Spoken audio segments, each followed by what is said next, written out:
Hello and welcome to the February new moon in Aquarius video, where we're going to talk about this new moon in Aquarius astrologically, pull it apart, look at it from a bunch of different angles, describe the astrology approach of looking at this new moon, and then decide what you can actually do with it.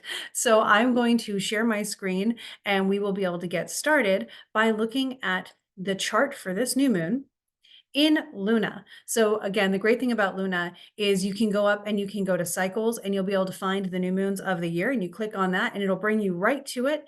And then you also have the lunar cycles that are in between here. So we're at the conjunction new moon, and you can go all the way through until the next new moon here. So that's super fun. I use this every week. And what we're looking at is, of course, this new moon in Aquarius.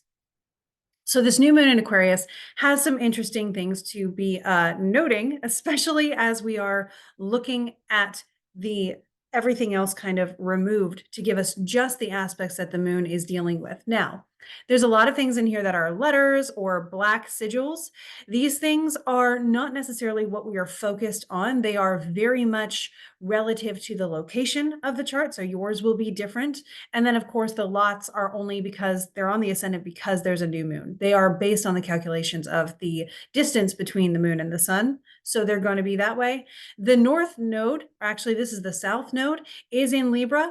The north node would be exactly opposite that. And this is a loose sort of trine to the node. I wouldn't really look at it yet because the nodes are our eclipse indicators. So we look for conjunctions and potentially also squares to the nodes during illumination. And this, of course, is not one of those. So the real thing that we're looking at here are the glyphs that have color to them, which would be the sun and the moon. And then over here, barely separated from the 20-degree new moon in Aquarius, we see Uranus. So I'm going to say that yes, because the moon and the sun are moving away from Uranus already, that this is something that likely happened in the past. However, because the energy of this lunation does bring all the energy down to us in a very potent way, we may start to recognize our feelings about that, or we may see the situation of whatever happened when the moon did square Uranus and the sun did square Uranus feeling more personal this time. So it may be our reaction to an event, or it may be the event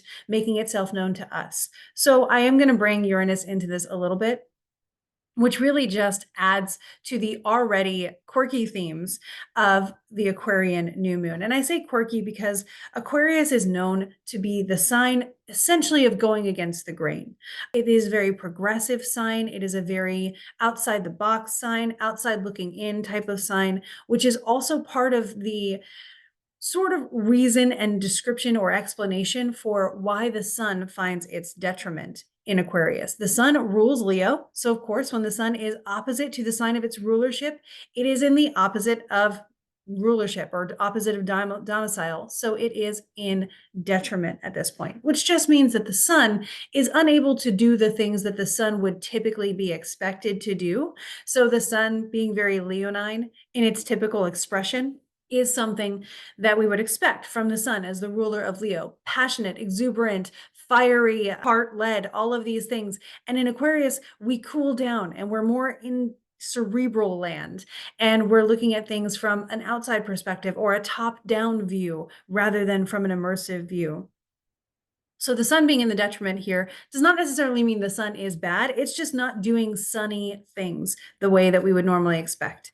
So for everybody who has the sun in Aquarius, don't worry, you are not detriment or a problem. It is just the sun acting differently than expected, which is very Aquarian as well. So when we look at different themes for this, we can see that this is actually happening on February 9th at around 5:59 p.m. if you are on the East Coast. You can adjust this for your time zone. And if you have a chart program like this, you can go and just find when the sun and the moon are exactly conjunct. You can see they're at 20 degrees and 40 minutes, the both of them.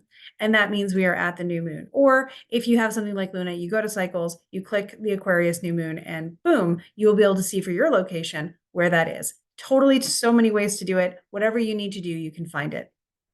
So when we look at what are we going to interpret with this new moon in Aquarius, again, it is the moon conjunct the sun, separating from that square with Uranus. And if we pull this away by sign, Jupiter is also here. And the moon, maybe a little bit more than a day before this, will have squared Jupiter. So I like to think that maybe we'll have some more exciting changes coming our way with the Uranian themes and the Aquarian themes saying, hey, progress, change, do something a little bit differently. And maybe it's something that we've decided to do in our own empowerment and because we are excited about it, thanks to Jupiter. I really like to be as optimistic as possible with these kinds of things. There's nothing aside from Uranus here saying it's going to be surprising in an unpleasant way. And again, Uranus doesn't have to be unpleasant or pleasant. Uranus is pretty neutral. Uranus just says surprise, and we get to decide how we feel about that. So look at your own chart where Aquarius is to see what area of your life is ruled by the house that you have Aquarius in. Or you can look at the horoscopes, which I post in my Patreon every week, written out, or I also post them in Reel or TikTok on Instagram and TikTok. So you can find them there with a guiding question to help you navigate the energy of this new moon occurring. Other things of note are that nothing else is really perfecting around this time. We have a little bit of a lull, but you can see Venus and Mars are quite close together. Mars still exalted, getting ready to head into Aquarius, Venus following behind. Mercury is now getting ready to set into the sun's rays. So Mercury is reaching a new point in their phase. The Saturn is doing something similar where the sun is actually catching up to Saturn, whereas Mercury is catching up to the sun. They are both setting into the sun's rays at this point. So we might notice some Saturnine themes, especially with Saturn being the ruler of Aquarius.